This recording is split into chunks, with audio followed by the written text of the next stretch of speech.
Alright, yan mga karandom, magandang tanghali. Yan, kung naalaala nyo to mga karandom is binura natin to, yung long video natin kagabi, no.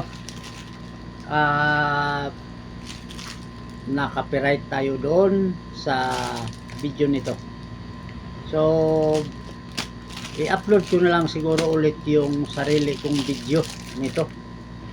So kanina ko lang nakita, no, kaya binura natin yung video nito. So i-upload ko na lang yung sarili kong reels nito para baka nagtataka kasi maraming nagko-comment doon, baka magtaka kayo na nawala, no.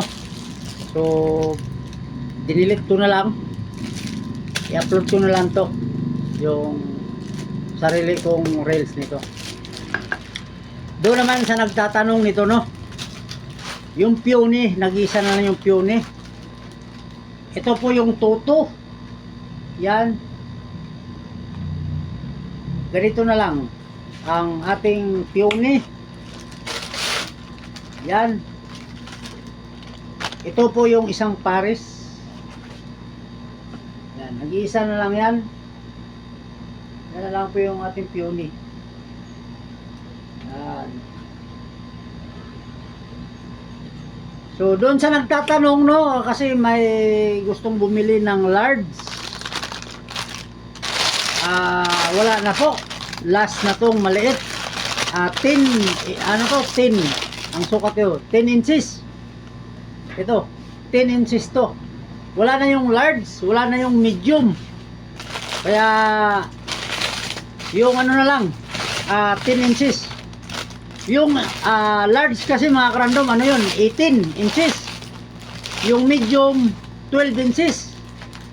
Ito yung 10 inches. Ito na lang nag-iisa.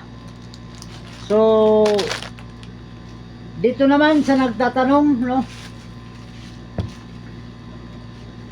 dito naman sa quintet, no, mayroon tayo nito at mayroon din ganito na malaki yung dots mga karandom, na yellow, red. So ito yung pangalawang klase niya, no.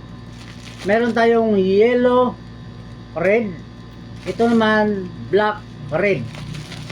Bukod dito mayroon tayong dilaw, yung original na kasama doon sa na-post natin, no, yung 3.5.